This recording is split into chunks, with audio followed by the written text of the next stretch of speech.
இந்த கதையை படிச்சு முடிக்கும் போது நான் கண்ணீரோட தாங்க முடிச்சேன். நீங்களும் முழுசா கேளுங்களேன். இந்த 2 பேருக்குமே வயசு 70 இருக்கும். தள்ளாடி தள்ளாடி நடந்து போயிட்டு இருக்காங்க. எங்க போறாங்கன்னு பார்த்தாக்கா ஹாஸ்பிட்டலுக்குங்க. என்ன ஆச்சுனாக்கா அந்த பாட்டிக்கு உடம்பு சரியில்லையா. அந்த பாட்டியோட கையை பிடிச்சிட்டு இவர் பொறுமையா நடந்து போயிட்டு இருக்காரு.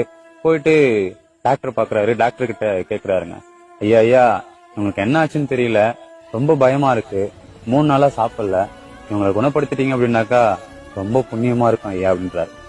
அந்த டாக்டர் சொல்றாரு, கவலைப்படாதீங்க, குணப்படுத்திடுவோம்னு சொல்றாருங்க. அதுக்கப்புறம் கூட்டு போய் செக் பண்றாங்க. அவங்களுக்கு சுகரு, கொலஸ்ட்ரால், பிபி எதுவுமே இல்லைங்க, நார்மலா இருக்கிறாங்க. அந்த டாக்டரும் செக் பண்ணிட்டு இப்படிதாங்க சொல்றாரு, அவங்க நார்மலா தான் இருக்காங்க, கவலைப்படாதீங்க, அவங்க ஒழுங்கா சாப்பிடல இல்லையா, அதுக்காக நான் சத்து ஊசியும் டிப்ஸும் போட்டு விடுறேன், அவங்கள கூட்டு போங்க அப்படின்னு சொல்றாரு. உடனே அந்த பாட்டி, ஐயா அப்பனா அவருக்கும் ஒரு பாட்டில் போட்டு விடுங்க அப்படின்னு சொல்லி கேக்குறாங்க. ஏன் அவருக்கும் உடம்பு சரியில்லையா? இல்ல ஐயா, நான் 3 நாளா சாப்பிடல இல்லையா, அதனால அந்த கிழவனும் 3 நாளா சாப்பிடல, அதுதான் சொல்றேன் அப்படின்னு சொல்ல டாக்டருக்கு ஒரு மாதிரி ஆயிடுச்சுங்க. கொஞ்ச நேரம் அந்த தாத்தாவை பார்த்துட்டு, ஏன் இப்படி பண்றீங்கன்னு சொல்லி கேட்க அந்த தாத்தா சொல்றாரு, அவங்க இல்லாட்டி நான் என்னங்க பண்ண போறேன் அப்படின்னு சொல்றாருங்க.